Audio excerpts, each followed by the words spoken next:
나는 꿈에서 한반도를 보았습니다. 한 줄기 빛이 북에서 내려오고 남에서 불이 치솟고 두 갈래의 에너지가 서울을 감쌌습니다.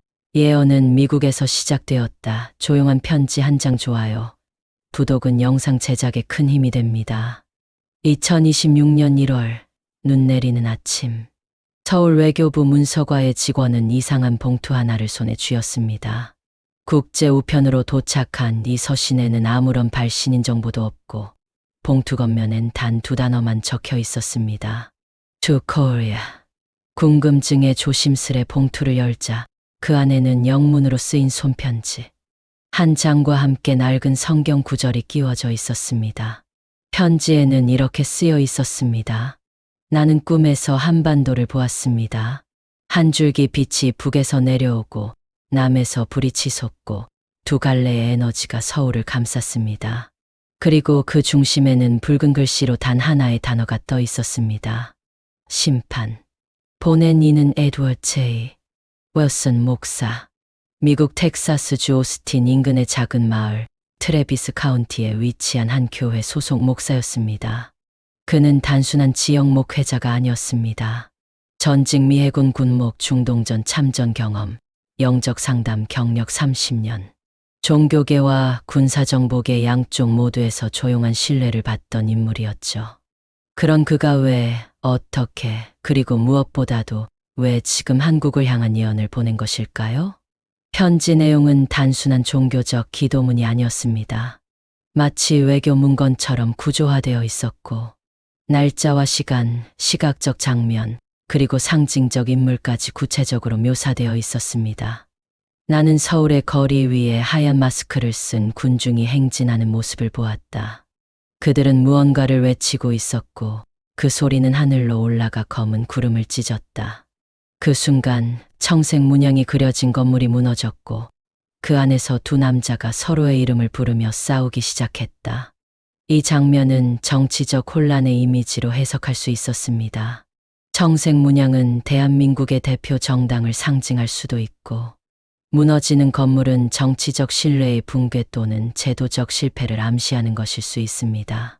하지만 더욱 충격적인 부분은 윌슨 목사가 2025년 말부터 한국의 정치 뉴스를 면밀히 추적하고 있었다는 점이었습니다. 그는 편지 후반에 이렇게 언급했습니다.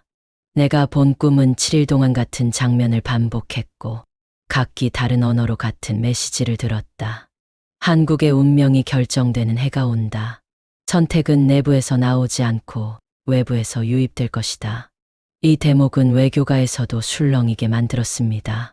외부에서 유입된 선택이라면 이는 단순한 외교 정책이 아니라 해외 정치 세력 혹은 국제 종교 네트워크의 개입 가능성까지 내포한 메시지였기 때문입니다.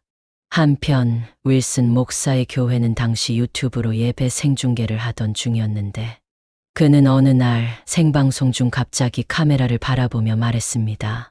한국의 청년이여, 너는 세 개의 문 앞에 서 있다. 하나는 과거고 하나는 거짓이며 하나는 불확실한 진실이다. 너는 어떤 문을 열 것인가? 그 선택이 한반도의 50년을 바꿀 것이다. 이 발언은 이후 커뮤니티를 통해 퍼졌고 일부 한국 교회 유튜브 채널에서는 자막 번역까지 제공하며 예언적 메시지라며 열광했습니다. 그러자 일부 정치권 관계자들조차 은밀히 이 인물을 조사하기 시작했습니다. 정말 단순한 종교인의 환상일 뿐인지 아니면 해외 정보기관과 연계된 통찰인지 확인하고자 했던 것입니다. 무엇보다 이 모든 이야기는 조용한 편지 한 장에서 시작되었다는 점에서 섬뜩한 기시감을 줍니다. 조용한 한 사람의 시선이 먼 타국에서 대한민국을 꿰뚫어 보고 있었다는 사실. 그가 본 심판이라는 단어는 누구를 향한 것일까요? 국민을 향한 것일까요? 지도자를 향한 것일까요? 아니면 나라 전체에 대한 경고일까요? 그것이 궁금해지는 순간 윌슨 목사는 두 번째 편지를 보냈습니다. 두 번째 편지 봉인된 시간. 2026년 2월 초 외교부와 정보 당국은 또 한 번 긴장에 휩싸였습니다. 한 달 전 도착했던 미국 텍사스의 윌슨 목사의 첫 번째 편지에 이어 이번에는 뉴욕을 경유한 항공 우편으로 두 번째 편지가 서울 광화문 모처에 도착한 것입니다. 하지만 이번 편지는 달랐습니다. 열 수 없는 편지, 정확한 개봉 시점이 명시된 편지였기 때문입니다. 봉투에는 붉은색 잉크로 다음과 같이 적혀 있었습니다. 2026년 3월 9일 정오 전에는 개봉하지 말 것. 열지 않으면 경고일 뿐이고 열면 선택이 된다. 편지의 발신자는 동일하게 에드워드 J. 윌슨 목사. 하지만 이번엔 교회의 주소와 함께 기묘한 좌표가 함께 적혀 있었고, 좌표는 미국 국토의 중심부 일리노이주 스프링필드 근방에 버려진 폐공장 지역을 가리키고 있었습니다. 당국은 처음엔 사이비 행위 혹은 종교적 퍼포먼스 정도로 여기고 조사를 미뤘습니다. 하지만 3월 9일이 가까워지면서 이상한 징후들이 포착되기 시작했습니다. 첫 번째 이상현상. 2월 20일 경기도 이천에서 인공위성 데이터 통신의 간헐적 오류가 발생했습니다.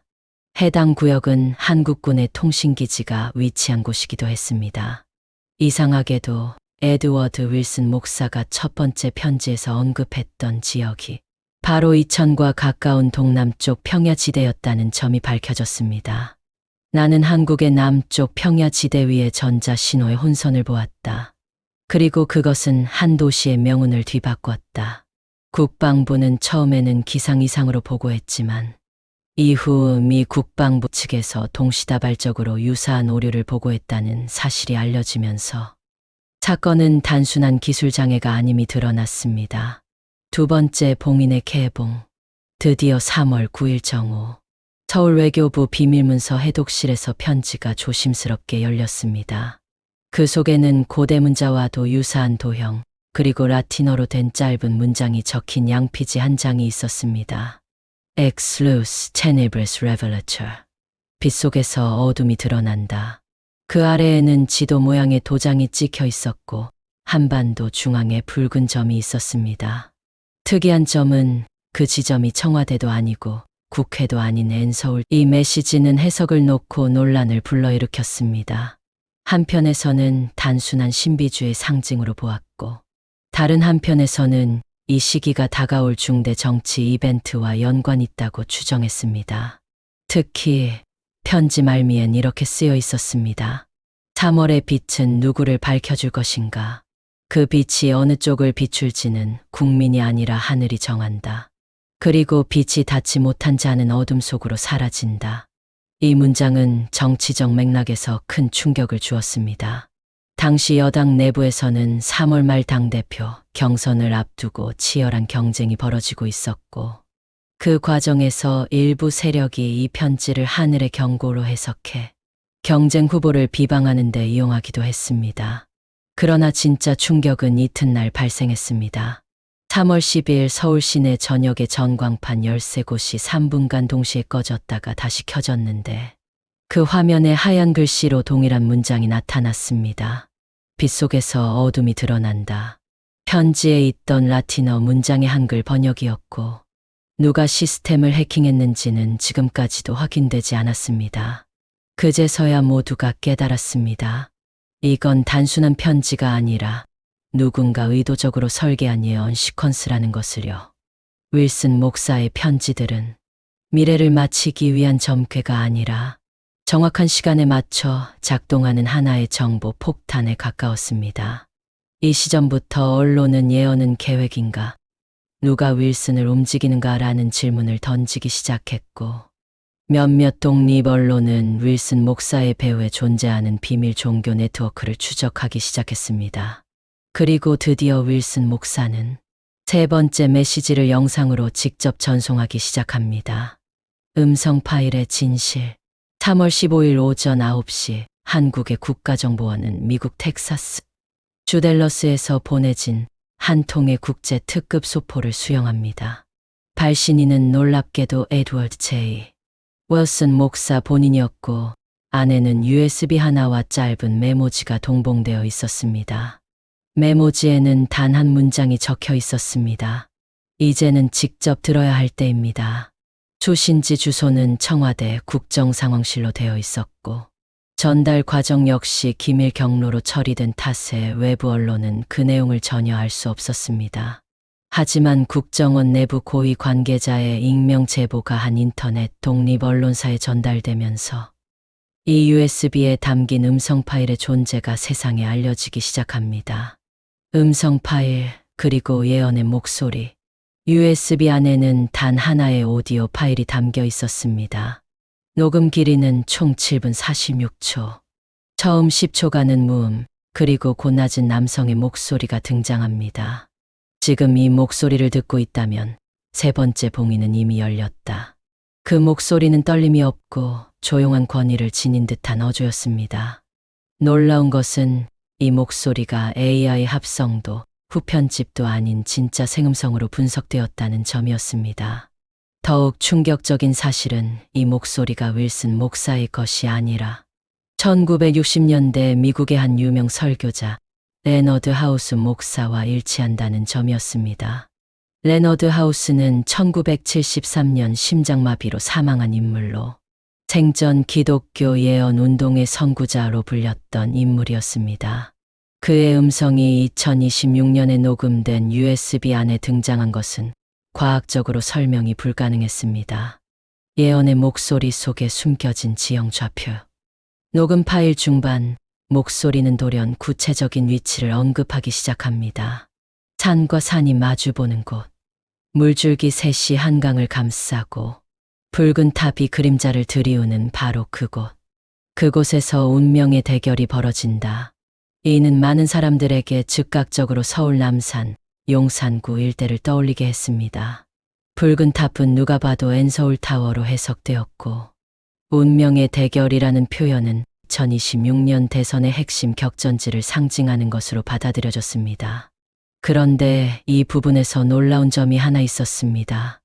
음성 파일이 공개된 뒤 불과 며칠 후 서울시청 근처에서 대규모 정전 사고가 발생했고, 이로 인해 서울 주요 관공서 서버 수십 개가 일시 정지되는 초유의 사태가 벌어졌던 것입니다. 정보통신부는 이것을 단순한 전기계통 오류로 발표했지만 해커 단체 프리라이트는 해당 정전이 내부 시스템의 전자기파 교란 실험에 따른 결과임을 주장하며 그 근거로 녹음 파일에 암호화된 주파수에 포함된 전자파 신호를 제시했습니다. 즉, 이 USB 파일은 단순한 예언을 넘어서 실질적인 전자 신호 교란 기술을 포함하고 있었던 것입니다. 전문가들은 이것을 디지털 예언, 즉 AI나 정보 기술을 통해 현실에 영향을 주는 기획된 종교적 메시지라 부르기 시작했습니다. 의문의 수기, 그리고 암호화된 QR코드. USB 파일의 뒷부분에는 음성과 함께 출력되는 정지 영상이 있었고, 그 영상 속에는 누군가의 수기로 적은 짧은 문장과 QR코드가 함께 등장합니다. 문장은 이렇게 시작합니다. 지도자는 선택되지 않는다. 오히려 호출된다. 한국은 그 운명을 맞이할 준비가 되었는가? QR코드를 스캔한 결과 사용자는 비공개 텔레그램 채널로 초대되었고, 해당 채널에는 한국의 정치 예언이라는 제목의 7개의 오디오 설교가 업로드돼 있었습니다. 각각의 제목은 다음과 같았습니다. 1. 불의의 칼날, 정의의 방패. 2. 오르는 자와 추락하는 자. 3. 영혼의 비. 4. 깨어나는 북방. 5. 물 아래의 약속. 6. 무명의 지도자. 7. 기로에 선 섬나라. 많은 이들이 이 내용을 한국, 북한, 미국, 일본 등과 연관지어 해석하기 시작했고, SNS에서는 예언 점점 일치해 가고 있다는 분석이 쏟아졌습니다. 예언인가, 시나리오인가? 이제 사람들은 묻기 시작합니다. 윌슨 목사는 정말 미래를 본 것일까? 아니면 누군가의 시나리오를 전달한 것일까? 더 무서운 건 이 예언이 단순한 영적 메시지가 아니라 정확한 사건과 좌표를 기반으로 한 정보 통제 실험처럼 작동하고 있다는 점이었습니다. 2026년의 한국은 더 이상 종교와 정치, 정보가 분리된 공간이 아닙니다. 누군가, 어쩌면 윌슨 목사와 그 뒤의 조직은 이 세 가지를 결합한 형태의 새로운 시대를 열고 있는지도 모릅니다. 그리고 우리는 그 실험의 한가운데 서 있습니다. 봉인된 지도자의 귀환. 2026년 4월의 어느 날 서울 종로구의 한 오래된 교회에서 의문의 설교자가 등장합니다. 이 인물은 마치 오래전부터 그 자리에 있어 온 듯 자연스럽게 예배단 앞에 서서 설교를 시작합니다. 그의 이름은 밝혀지지 않았고 사람들은 그를 단지 목자라고 불렀습니다. 이 인물은 윌슨 목사의 예언과는 직접적 관련이 없어 보였지만 그의 설교에서 반복적으로 언급되는 한 단어가 사람들의 이목을 집중시킵니다. 하나님이 봉인한 자가 마침내 돌아올 것이다. 숨겨졌던 봉인의 개념. 봉인된 지도자라는 표현은 사실 기독교 내 특정 분파, 특히 종말론 계열 신비주의에서 오래전부터 등장한 용어입니다. 봉인된 자는 말 그대로 역사의 특정 시점에 맞춰 열리도록 정해진 존재를 뜻합니다. 그는 스스로를 드러내지 않고 정해진 때까지 준비된 채 살아가며 어느 날 갑자기 자신의 사명을 인식하고 무대에 등장한다는 것이 이론의 핵심입니다. 이러한 개념은 일반 대중에게는 잘 알려지지 않았지만 극소수의 신학자들과 종교적 비의주의자들 사이에서는 성경과 정치 사이의 경계가 흐려지는 지점에서 종종 언급되어 왔습니다. AI가 분석한 봉인자 패턴. 놀라운 것은 글로벌 종교정보 분석 그룹인 알파벳 AI넷 이후 공개한 보고서에서 이 봉인자라는 단어가 최근 6개월간 한국 내 1,500개 이상의 종교 커뮤니티에서 급격히 빈도 상승한 단어라는 사실입니다. AI는 해당 키워드가 대선 리더십 위기 국제정세 변화 등의 맥락과 자주 연관되어 나타난다는 점에서 단순한 우연이 아니라고 분석했습니다. 특히 한 명의 정치인이 이 모든 연관 키워드와 깊이 얽혀 있다는 사실이 보고서 말미에 실려 충격을 줍니다. 그 이름은 이동현. 한때 유망한 청년 정치인으로 주목받았지만 5년 전 정치자금법 위반으로 인해 정계를 떠났던 인물입니다. 그는 대중 앞에 거의 모습을 드러내지 않다가 최근 SNS에서 다시 존재감을 보이기 시작했습니다. 이동현, 그리고 소금의 도시 연설. 2026년 3월 전라북도 군산의 한 시민강연회에서 이동현은 뜻밖의 연설을 진행합니다. 제목은 소금의 도시에서 태어난 자. 연설의 주요 내용은 표면적으로는 지역의 자긍심을 고취하는 내용이지만 그 안에는 정치적 부활과 종교적 메시지가 교묘히 섞여 있습니다. 소금이 그 맛을 잃으면 무엇으로 다시 짜게 하리요. 내가 다시 쓰임을 받는다면 그 이유는 세상이 싱거워졌기 때문이다. 이 연설은 단 3일 만에 100만 조회수를 기록하며 SNS를 강타했고 많은 사람들은 그를 단순한 퇴물 정치인이 아니라 새로운 시대의 상징으로 보기 시작했습니다. 누군가는 말합니다. 그는 윌슨 목사의 예언에서 언급된 다시 부름받은 자가 아닐까. 무소속 돌풍과 비밀 후원자. 2026년 5월 대통령 선거를 한 달 앞두고 이동현은 무소속 후보로 출마 선언을 합니다. 주류 정당에 소속되지 않은 그의 등장은 기존 정치 질서에 충격을 안겼고 언론은 그를 예언의 상징을 등에 업은 반체제 포퓰리스트라며 비난하기 시작합니다. 그러나 놀라운 건 그의 캠프 뒤에 실체를 알 수 없는 후원 조직이 있다는 점입니다. 이 조직은 봉인자 캠p C라는 이름으로 등록되어 있었으며 법인 정보, 재정, 운영진 등 모든 것이 철저히 비공개로 되어 있습니다. 더 충격적인 사실은 윌슨 목사가 생전 마지막으로 언급한 구절과 이 캠페인의 모토가 완벽히 일치한다는 점입니다. He returns when the land forgets its salt. 봉인자의 귀환은 단지 시작일 뿐인가? 이제 사람들은 묻기 시작합니다. 이 모든 것이 단순한 정치적 쇼인가? 아니면 진짜 예언의 실현인가? 이동현의 등장, 윌슨의 예언, 그리고 정체불명의 설교자 목자. 이 모든 실마리는 2026년 6월 대선을 앞둔 한국을 단순한 선거 무대가 아닌 영적 전환의 무대로 바꿔놓고 있습니다. 그리고 우리는 잊지 말아야 합니다. 예언은 종종 가장 놀라운 방식으로 현실과 맞닿아 있기 때문입니다. 부활하는 북방의 그림자. 2026년 5월 17일 서울에서 멀리 떨어진 개성 근처 비무 한 외신 기자의 드론 카메라에 정체불명의 건물과 인간의 움직임이 포착됩니다.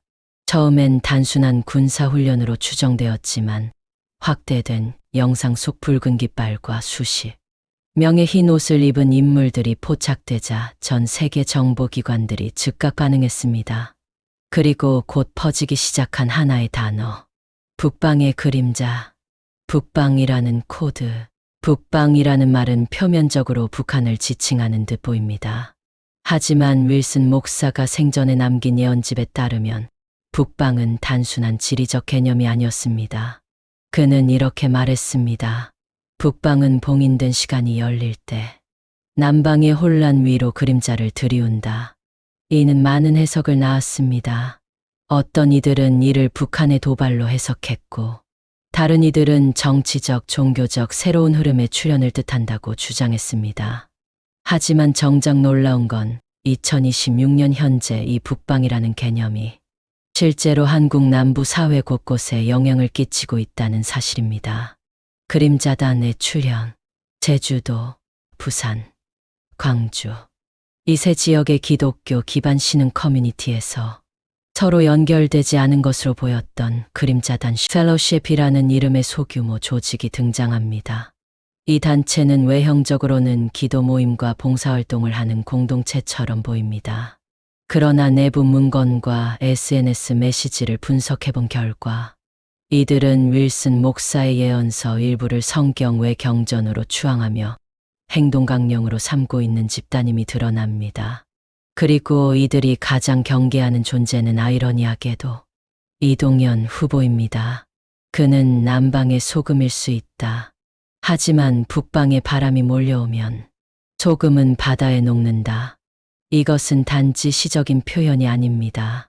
이들은 이동연의 등장을 막는 것이야말로 북방의 그림자를 보전하는 길이라고 믿고 있습니다. 평양에서 발신된 암호 메시지. 동시에 국정원은 2026년 4월부터 북한 내부의 종교적 집단 움직임을 예의주시하고 있었습니다. 이상하게도 기존의 정치 중심 권력층이 아닌 종교와 예언에 기반한 비공식 서클에서 남한 침투 작전을 준비하고 있다는 첩보가 들어옵니다. 결정적인 단서는 5월 5일 북한 강동군 인근에서 감청된 7개의 문장으로 된 암호문이었습니다.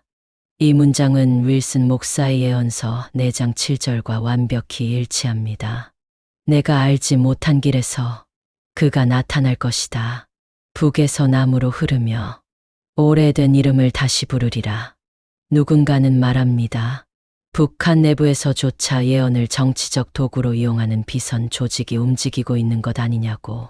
북과 남 예언 전쟁의 전선으로 2026년 한국은 정치와 종교, 안보와 영성이라는 전혀 다른 차원의 긴장이 뒤섞이는 초유의 국면에 들어서게 됩니다. 북한은 공식 입장 없이도 은밀히 남한 내부의 예언 신흥 세력에 영향을 주려는 시도를 하고 있으며 남한 내부는 이로 인해 이동연 후보를 중심으로 갈라지는 찬반 진영으로 분열되고 있습니다. 정치 토론에서는 이례적으로 예언과 영적 감각이 주제로 등장하고 뉴스는 정치가 아니라 계시의 시대가 왔다는 제목을 달고 보도합니다. 이 모든 흐름은 명백히 윌슨 목사의 예언을 한가운데 두고 있습니다. 그가 남긴 마지막 메시지는 더욱 불길하게 다가옵니다. 북방의 그림자가 마지막 열쇠를 쥐고 있다. 남은 건 하나. 누가 열쇠를 돌릴 것인가? 6월 말이 다가오고 있습니다. 남과 북, 신비와 정치, 믿음과 권력. 그리고 그 중심에서 선택된 자는 누구일까요? 누가 진짜 예언의 주인공이며 누가 그것을 막으려는 자인지. 그 진실은 이제 단 한 달 뒤 투표함과 하늘 사이 어딘가에서 드러날 것입니다. 계시록의 10번째 인장입니다. 계시록의 10번째 인장. 2026년 6월 말을 앞두고 전 세계 언론은 한국이라는 나라에 다시 한번 이목을 집중하기 시작했습니다. 이유는 단 하나. 한국의 미래를 정확히 예언한 인물로 불리는 미국의 목사 윌슨이 남긴 미공개 문서의 유출 때문입니다. 이 문서에는 기이한 단어들이 반복되고 있었습니다. 영상이 재미있으셨다면 좋아요, 구독 부탁드립니다.